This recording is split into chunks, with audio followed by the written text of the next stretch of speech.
This slide's presentation will cover the basics of appraising studies of prognosis. So essentially, there are two different kinds of study designs that you have to worry about for studies of prognosis. So remember, in the intervention studies, the main one that we were using was the randomized control trial. Well, for studies of prognosis, the two that we're going to look at are known as case control and cohort study designs. Okay, both of these have different ways of looking at the data or collecting the data. What you see in here on this slide is an example of a longitudinal data collection. And this is just the data collection taken over the course of the study at various intervals. You can see the red cylinder at the bottom has the start of the study and the end of the study.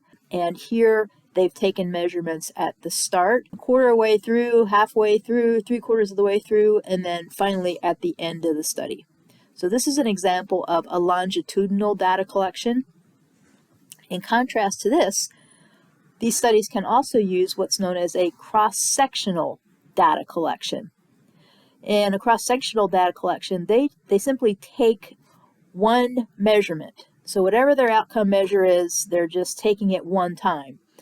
The cylinder at the bottom of the slide shows this measurement taken in the middle of the study, but oftentimes the outcome measure, the cross-sectional measure, can also be taken at the start or the end of the study. Okay, so two words to know about when you come to these kinds of study designs. For the most part, when we're looking at statistics for studies of prognosis, we're going to talk about two different kinds of statistics. The first is known as correlation statistics, and the other is known as regression analysis.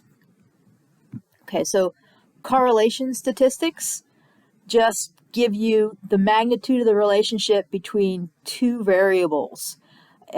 Essentially, you're looking at the strength and the direction of that relationship. And just because two things are correlated does not mean that one caused the other or vice versa.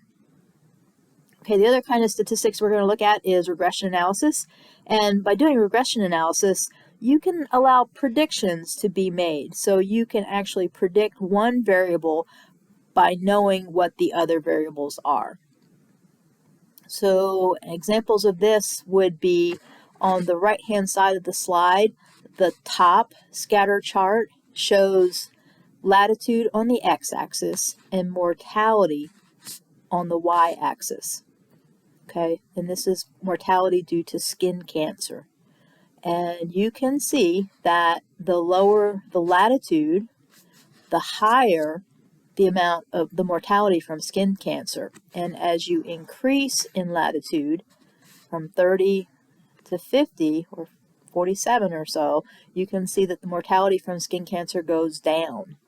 So by looking at this, it looks like there is some sort of correlation, and the correlation that's predicted is minus 0.82. And we'll talk about what that means here in the next slide. So I'm just giving you examples of what correlation looks like.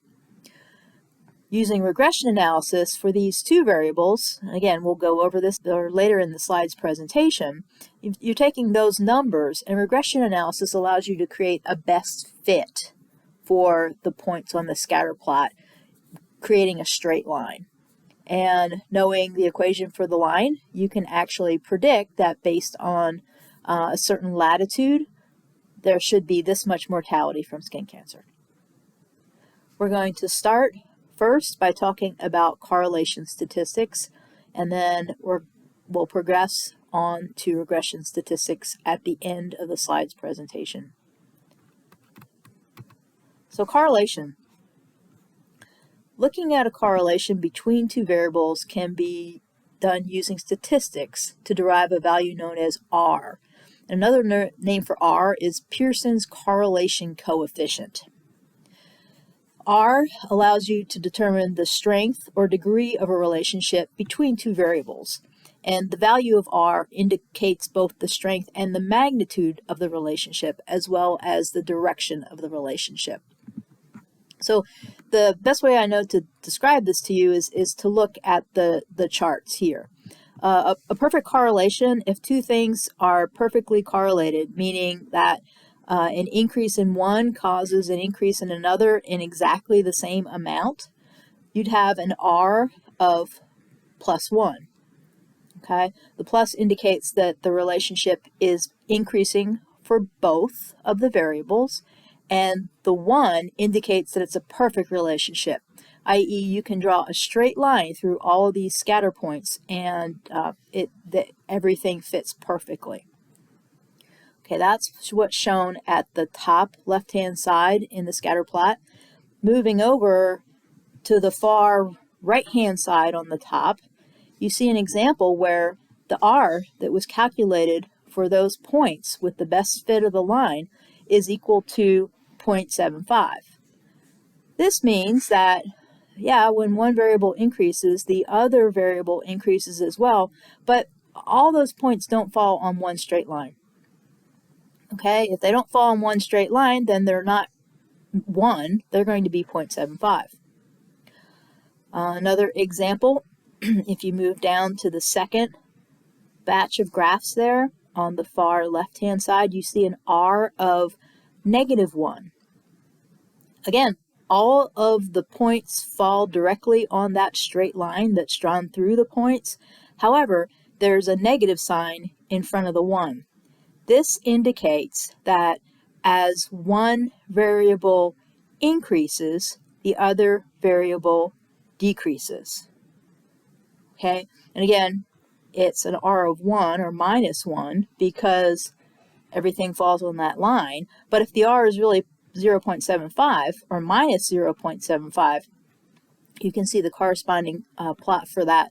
That's in the second row all the way to the right.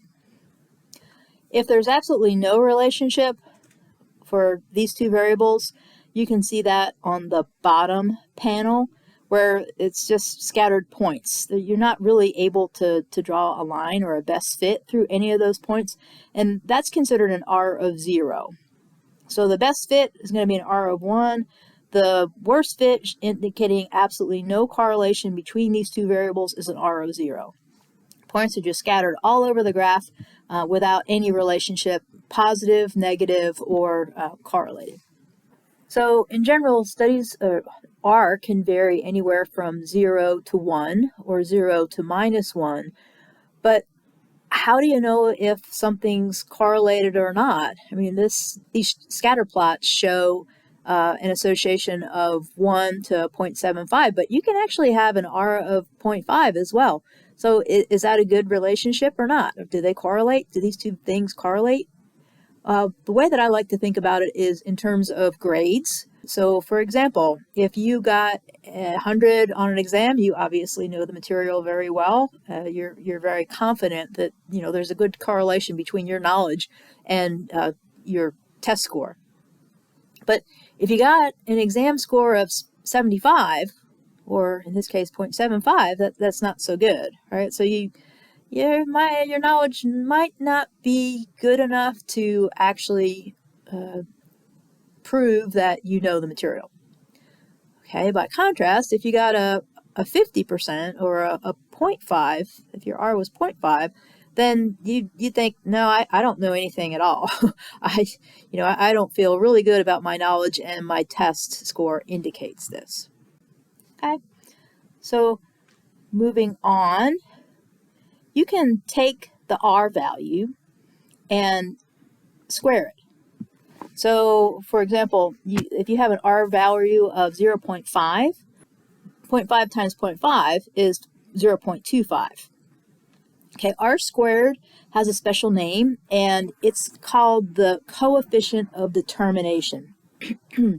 All that means is that you're looking at the variables, the variance that's shared between the variables.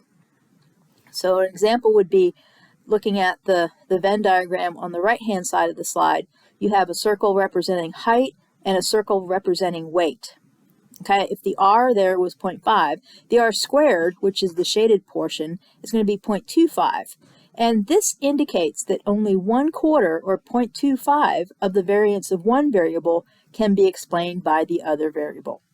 Okay, coefficient of determination, you should know that's r squared. And in addition to determining the r squared, it's possible to calculate a p-value or statistical significance for the observed correlation coefficient to determine whether a significant linear relationship exists between the two variables of interest or not. Okay, so in other words, is that correlation coefficient or coefficient of determination statistically significant? Is the association between these two variables of statistically significant? And as I mentioned previously, just because the two variables are correlated, they could be statistically significant, they could have an R of 1, that doesn't mean that one caused the other. It simply suggests that one variable changed with respect to one another, and the nature of the change, or the strength of the change, and the direction of the change. Okay, this change could be caused by a completely different unidentified variable, and that's a whole nother question. Okay, this is just looking at correlation. Next, we can also talk about the ICC, which is known as an intraclass correlation coefficient. And the ICC is used to measure the reliability of ratings in studies where 2 or more raters were used. Okay, the best way to describe this is if you look at the plot on the right-hand side of the slide. This is goniometric measurements. And in the example on the slide shown on the right-hand side, let's say that measurement number 1 was knee flexion. Measurement number 2 is knee extension. 3, elbow flexion. 4, ankle dorsiflexion. 5, hip extension. I mean, those are 5 different measurements, but each time the reliability, or the inter-rater reliability between these two people was off by about 10 degrees, which is pretty significant. Okay, the bottom, you see there's a nice line going through the range of motion measurements that were done by physical therapist number 1. And these are very parallel to the range of motion measurements that were done by physical therapist number 2. However, as you know, if you're separated by more than 10 degrees, that's not going to be very reliable. Okay, meaning that if I took somebody's range of motion measurement and then you came back and found it was 10 degrees more for knee flexion, yeah, the two are correlated because both straight lines, they look like they're going up in a 1, and they have an R of 1 and the direction is positive, but there's no reliability between the two measures. Okay, and that's when you use an intraclass correlation coefficient. It means nothing more than the reliability if there are 2 raters doing the same measurements. Now, if there's an ICC of 0, you have no association between the variables. But an ICC of 1 is a perfect association between the variables. Okay, what you see on the right-hand side is somewhere in between. There appears to be a little bit of association, but it's not very reliable. So it's not going to be a 1, but it's somewhere a little bit less, and definitely not a 0. Okay, moving on. So we've covered so far the correlation statistics, and I've demonstrated that correlation is going to give you a magnitude or strength and a direction for 2 different variables. Now, the other kinds of statistics that we're going to cover now are known as regression analysis or regression statistics. Clinical question: can you predict a person's 6-minute walk test scores based on their cardiopulmonary function? That would be just heart and lung function. To do that, what you'd simply do is take a group of people. Let's say you have 300 people and you tested their cardiopulmonary function. If you're looking at cardiopulmonary function, you can look at pulmonary function by itself or heart rate, anything you want to measure. And then you're also going to take each of these people and have them do a 6-minute walk test.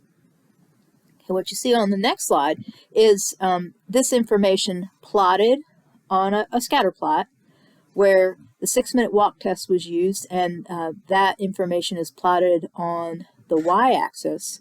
but the forced expiratory volume in 1 second, which is a measure of lung function, is processed on the x-axis. Okay, and those are the points that you get. You can see that there's one x variable, forced expiratory volume, and one dependent variable, or the y variable, which is the walk test. And it looks like these variables are correlated in some way. We don't have a value for y here in this picture, but you can see that it appears to be a positive correlation. Not super strong, definitely not a 1, but there definitely appears to be some sort of association between these two variables. And what you can do with this information from each of these data points is you can do something known as regression analysis and actually create a line that's the best fit for all of the data points. So for example, the line allows prediction. This line then allows prediction of y, the dependent variable, based on the independent variable of x, using the equation y equals mx plus b. And this is something you may have seen or heard about previously in your statistic courses. This is the simplest form of regression analysis. Like I said, you have one x and one y. Okay, moving on, there's a little bit more complex statistical analysis. It's known as multiple regression analysis. And here you have multiple independent variables. So in the case of lung function, you can consider, or cardiopulmonary function, you can consider forced expiratory volume as a measure of lung function. You can also consider heart rate and blood pressure as measures of heart function. But you still have that one dependent variable, and the one dependent variable here is going to be the 6-minute walk test. And again, you've seen that these variables are correlated, or they might be correlated if you do the correlation statistics. But using a different kind, multiple regression analysis statistics, you'd be able to predict the dependent variable, which is 6-minute walk test, based on the things that you put in there, such as forced expiratory volume, heart rate, and blood pressure. Okay, very similar to multiple linear regression analysis, only you have more than one independent variable, but one dependent variable. Okay, moving on, we have a new clinical question. Okay, this clinical question is going to be, can you predict an ankle fracture based on patient signs and symptoms? Okay, here the dependent variable is going to be your ankle fracture. And your ankle fracture, either you have one or you don't. So that becomes a dichotomous variable, right? It's either there or it isn't. It's yes or no. You have an ankle fracture or you don't have an ankle fracture, and you have a multitude of patient signs and symptoms.